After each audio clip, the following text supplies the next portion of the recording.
Karena besok kalau kita dipanggil oleh Allah, kita butuh doa, butuh didoakan.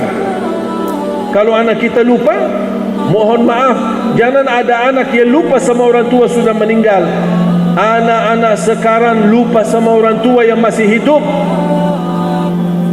Demi Allah, saya bertemu beberapa orang tua datang nangis seperti anak kecil di depan saya. Anaknya tidak diurus, tidak diperdulikan, bahkan keluar dari rumah tidak tahu kemana. Apa kira-kira perasaan kita? Sudah membuat ibu kita susah selama dalam kandungan. Betapa durhaka seorang anak. Dari ibu masih hamil membawa kita dalam kandungannya, kita susahin. Mau kemana-mana lapor, mau naik pesawat lapor, mau ini lapor. Saking disusahin. Pas di dalam kandungan, ibunya jadi susah. Dilahirkan susah. Melahirkan anaknya, ibu jadi susah. Tumbuh sampai besar pun masih jadi susah. Kapan kira-kira saatnya kita seorang anak yang bisa berbakti baik? Kapan bisa mengangkat kesusahan kepada ibu kita yang selama ini mengalami dan merasakan? Makanya fantas kalau kita berdoa, Allah tidak kabul doa kita, Allah tidak ijabah hajat kita, karena kita tidak mengangkat kesusahan kepada ibu kita. Justru menambah menyakiti perasaannya. Wallahi, ingat Bapak Ibu, semua dosa besar maupun kecil yang kita lakukan akan Allah tunda hukumannya di hari kiamat. Tertunda hukumannya. Tapi dosa durhaka terhadap orang tua, wallahi akan dibalas oleh Allah di dunia, belum lagi di akhirat. Akan Allah segerakan hukumannya bagi orang yang durhaka sama orang tuanya. Menyakiti perasaannya saja barangkali dianggap biasa, tapi Allah menganggap itu luar biasa, besar. Faham tak di dalam Al-Quran Allah Subhanahu Wa Taala menyebutkan, fala taqul lahuma uffin wala tanharhuma wa qul lahuma qawlan karima. Jangan sekali-kali berkata kepada mereka uff. Apa arti uff bahasa Indonesia?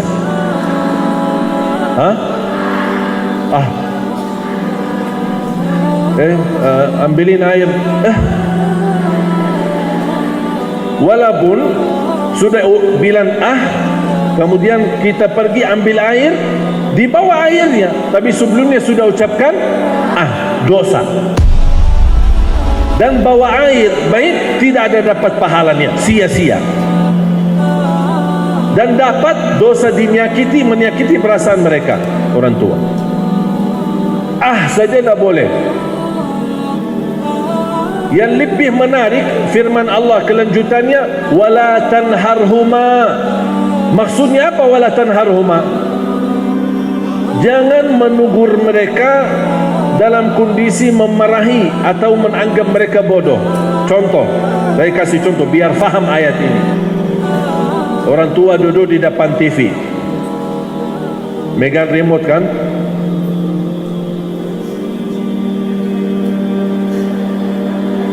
dia rubah-rubah, mau cari apa, isi apalah gitu, mungkin cari ceramah kah, atau bukannya namanya orang tua, apalagi kalau sudah tua suka main remote lah. Datang si anak, ma, udah cukup.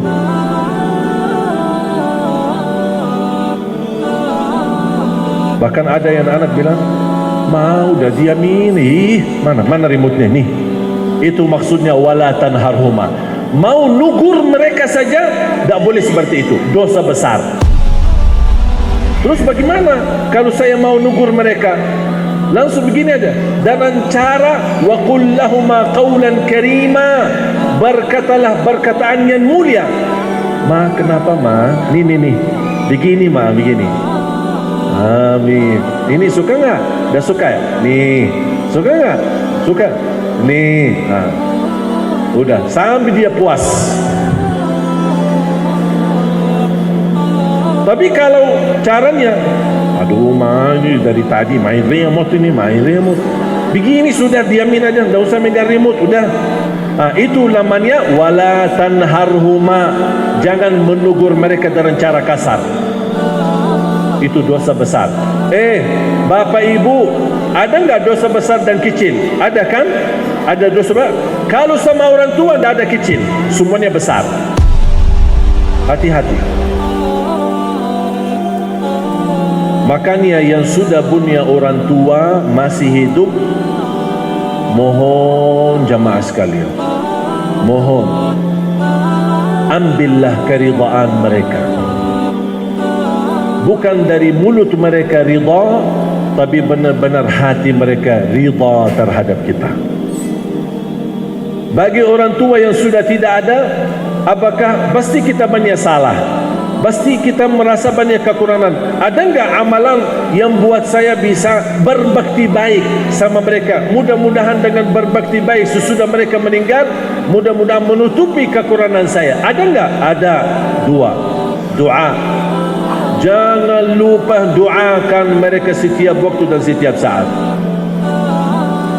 Rabbighfir lahuma warhamhuma kama rabbayani saghira.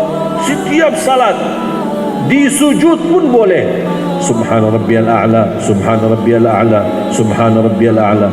Rabbighfir lahuma warhamhuma kama rabbayani saghira. Di sujud baca itu setiap sujud. Apalagi kalau bisa menangis, barangkali mudah-mudahan titisan air mata yang menunjukkan perasaan menangis karena kita banyak kekurangan terhadap mereka dan mereka sudah tidak ada. Mudah-mudahan titisan air mata mengampuni dosa dan menjadi saksi baik di hadapan Allah untuk orang tua. Terus ada lagi enggak amalan? Ada, bersedekah. Ada orang datang kepada Rasul, ya Rasulullah, ibu saya meninggal, sudah wafat. Bagaimana saya bisa berbakti baik, bisa beramal untuk ibu? Apakah saya boleh bersedekah? Kata Rasulullah SAW, boleh bersedekah. Fatasaddaq anha, tasaddaq, bersedekahlah atas nama ibumu.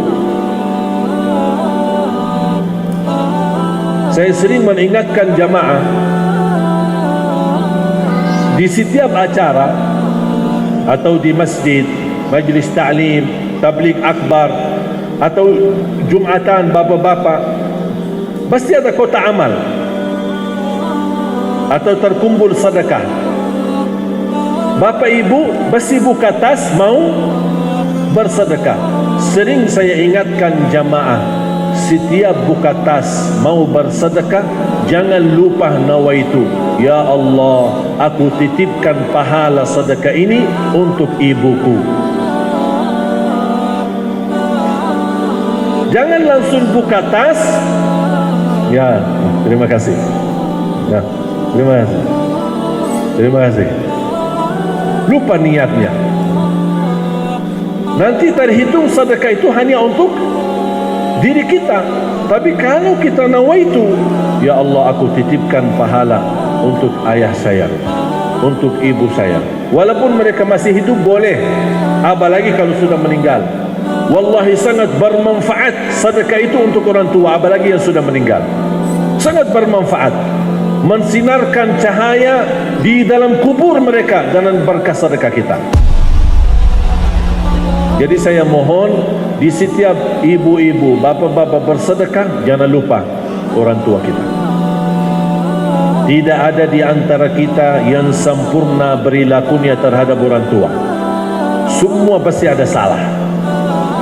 Salah yang kita sadarkan maupun kita yang sudah lupakan. Makanya mohon jamaah sekalian, demi kebaikan Apalagi kalau mereka sudah tidak ada, mudah-mudahan dengan niat yang tulus, yang baik yang kita lakukan, mudah-mudahan menjadi bermanfaat untuk mereka dan juga bermanfaat menjadi saksi baik di hadapan Allah untuk kita. Ada satu guru saya ketika saya bertanya, bagaimana kita bisa balas kebaikan orang tua? Ada enggak kesempatan kita mampu balas jasa orang tua? Kesusahan ibu terutama, sejak dia mengandung kita sampai besar, sampai kita nikah dan berkeluarga. Dan subhanallah betapa tulus dan ikhlas hati mereka. Kita sudah nikah, tidak ada tanggungjawab mereka, tapi tetap masih memberikan perhatian. Jangankan kita, kalau sudah kita punya anak, masih diurusi orang tuanya. Saya sering jamaah pas lagi jalan-jalan ke Bandung atau jalan-jalan ke Jogja, terus anaknya mana? Saya titip sama ibu saya, saya titip sama ayah saya. Betul nggak? Itu sering terjadi. Jadi kita tidak sendiri membuat mereka susah, malah anak kita juga, cucunya. Tapi subhanallah, orang tua kita tulus, ikhlas. Bukan melayani kita saja, melayani cucu kita kalah. Benar, kita kalah. Kira-kira apa yang kita bisa balas buat jasa mereka? Tidak bisa. Kita dilayani, anak kita pun dilayani. Bahkan subhanallah, kalau bapak ibu memperhatikan mereka, melayani anak kita yang menjadi cucu bagi mereka, tulus dan ikhlas, bahkan senang, merasa nikmat, bahagia. Makanya saya bertanya sama guru saya, kira-kira ada enggak kesempatan kita bisa membalas jasa orang tua, membalas kebaikan? Ketika saya bertanya, waktu itu guru saya duduk dan seperti menunduk kepalanya. Begitu saya bicara seperti ini, dia langsung berkata, mau balas kebaikan orang tua ya? Mau balas ya? Memang kamu bisa balas? Maaf guru, saya hanya ingin tahu kalau ada kesempatan kita bisa balas, ya kita pasti berupayalah. Begini, kalau kamu tulus, ikhlas dan bersedia untuk dikupas kulitnya sendiri, dikupas kulitnya, ada enggak? Bisa enggak? Mau enggak dikupas kulitnya? Kata beliau, kalau kamu ikhlas, bersedia untuk dikupas kulitnya dari ujung kepala, dari kepala sampai ujung kaki, dan kulit itu dikumpulkan, dijahit. Untuk apa? Bikin sandal untuk ibu kita, belum sedikit pun bisa balas. Maaf, bisa nggak terbayang? Bisa nggak terbayang? Kulit kita dikupas dan diikhlaskan untuk ibu kita, belum bisa membalas.